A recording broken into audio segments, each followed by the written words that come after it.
Shalom, shalom, shalom, peuple de Dieu. Que Dieu vous bénisse ce matin.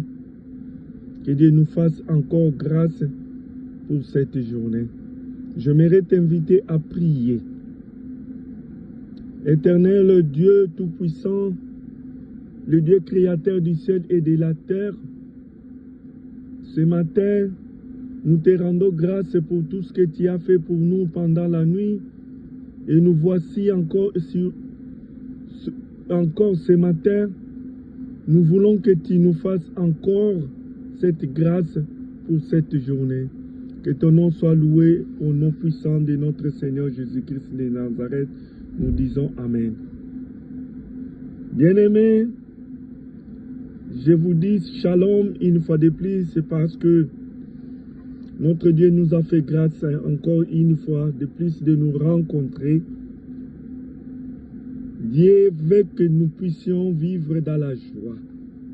Et il dit, il va faire la différence entre ceux qui le servent et ceux qui ne le servent pas. Et tu es parmi ces gens-là que Dieu va faire la différence parce que tu le serves. Et nous avons eu comme thème le temps de la différence. C'est un thème qu'on va développer durant cette semaine. Nous avons lu certains versets tels que Malachie 3, 16 à 18, Sophonie 14, 14 à 20, Jean 5, 5 à 15. On a eu à développer et à parler sur la différence. Et sur ces, nous avons 5 points ou 5 effets de la différence. Nous avons parlé au premier qui était Dieu va nous faire éclater de joie et il va nous faire pousser des cris dans la graisse. Le second était Dieu retire toutes les condamnations ou tous les châtiments envers nous. Et aujourd'hui, nous allons parler encore de ces 3 effets qui est resté. Dieu rassure que nous sommes vainqueurs. C'est le temps de Dieu dans nos vies. Et durant ces temps, pour faire la différence, il va lui-même nous faire rayonner de bonheur. Il est lui-même dans la joie pour nous qui sommes son peuple. Et il pousse déjà lui-même des cris de joie pour ce qu'il est en train de faire en notre faveur.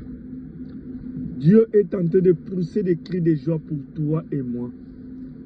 Dieu est en train d'être dans la joie parce qu'il sait que tu vas éclater de joie parce qu'il est en train de faire quelque chose pour nous. Je voudrais dire à quelqu'un de ne pas être dans la tristesse, d'être joyeux parce que Dieu va faire quelque chose de grand pour toi. Le 4e effet est Dieu supprime les malheurs afin de nous faire entrer dans sa pensée. Étant donné que le pensée de Dieu se trouve dans le projet qu'il a formé pour chacun de nous. Et ces projets, dit la Bible, sont les projets de paix et non de malheur, afin de nous donner un avenir et de l'espérance. À cause de cette suppression de malheur, Dieu enlève l'opprobre ou la honte dans nos vies. Il restaure la dignité ou notre valeur et le Seigneur fait de chacun de nous un sujet de joie. Bien-aimé, Dieu va faire quelque chose de grand pour toi cette année. Et il veut que tu puisses la terminer avec joie, avec bonté. 5. Dieu va punir nos ennemis.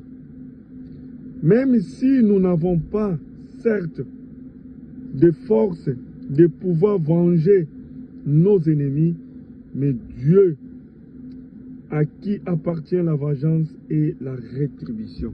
il le fera pour toi et moi. Et je voudrais te rassurer que cette année qui va se terminer dans quelques jours, Dieu va te restaurer. Dieu va te donner la victoire. Dieu va faire la différence en toi. Au nom puissant de notre Seigneur Jésus, que Dieu vous bénisse pour cette journée. Amen.